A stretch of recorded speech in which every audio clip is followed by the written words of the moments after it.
All right, before I go play like at a coffee place or with my friends, or sometimes I kind of have like this tendency to overthink and think, what if I don't play the right thing? What if they don't like it? What if my voice isn't good? What if like they start criticizing me? And I just keep thinking all these bad thoughts until I get stage fright inside. But once I finish playing and stuff, they're like, oh, it was pretty good. It was okay. It was nothing bad. And then I'm thinking, oh, that's it?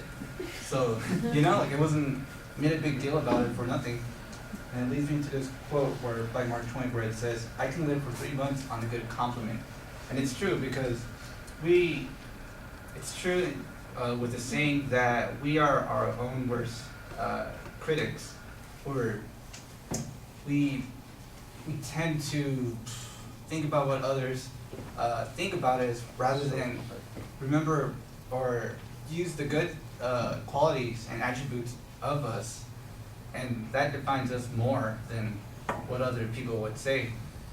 For instance, growing up in elementary school, I was kind of like more of the kid that used to get bullied, and one day during class, I was standing up trying to look at the board, and some kid pushed the chair over, and I fell, and I cracked my head on the back because I got a scar, and I went to the hospital.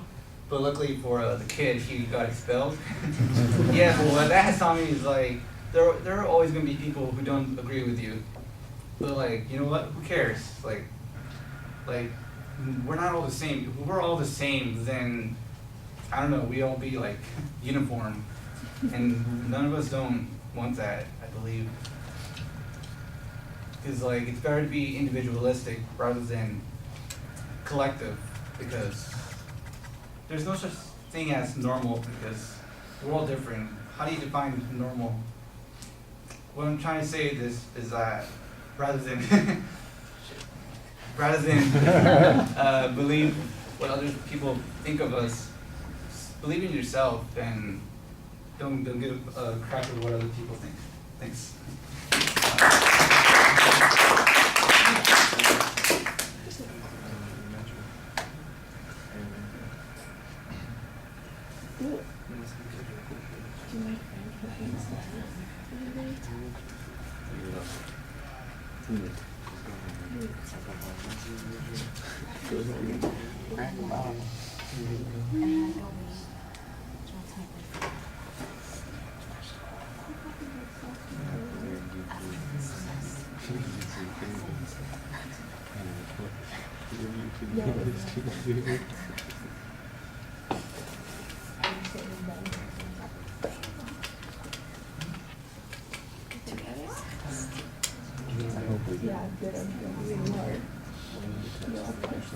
So that way, all my grade is on my speeches.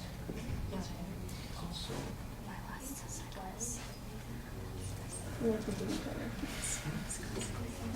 See? I don't know what I have. I hope I have a C. I'm gonna tell you my scores later. I really do hope.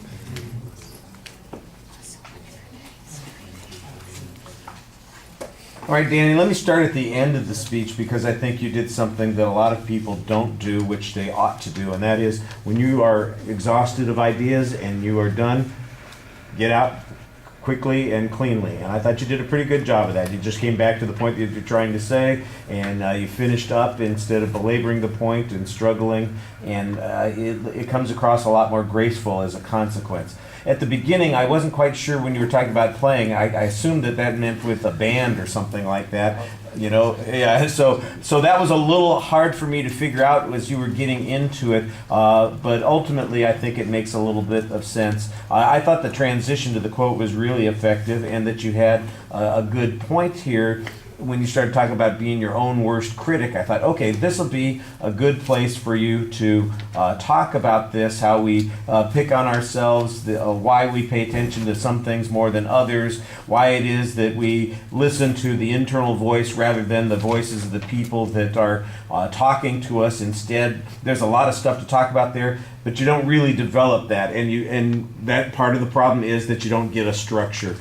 once again, if you have a plan, you're going to be better off, and you can always come back to that organizational structure to help you find the next idea that you're talking about. I thought at first that you started very efficiently. There's good energy in your voice. It's moving along pretty well. When you got stuck, though, it was obvious that you were stuck, and then the pacing falls off a little bit, and then there's some uncertainty in your voice, and that becomes problematic. You have some good gestures when you're confident. The gestures seem natural. When you are uncertain, then the gestures seem a little excessive, and you get the little teapot routine in a couple of spots. You guys know the little, I'm a little teapot, short and stout, and you got the hands on the hips sort of thing, a little bit awkwardly here and there. So that happens a little bit.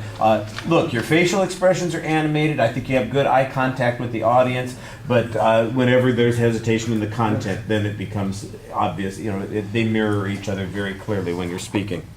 All right, Sheila's, I'm going to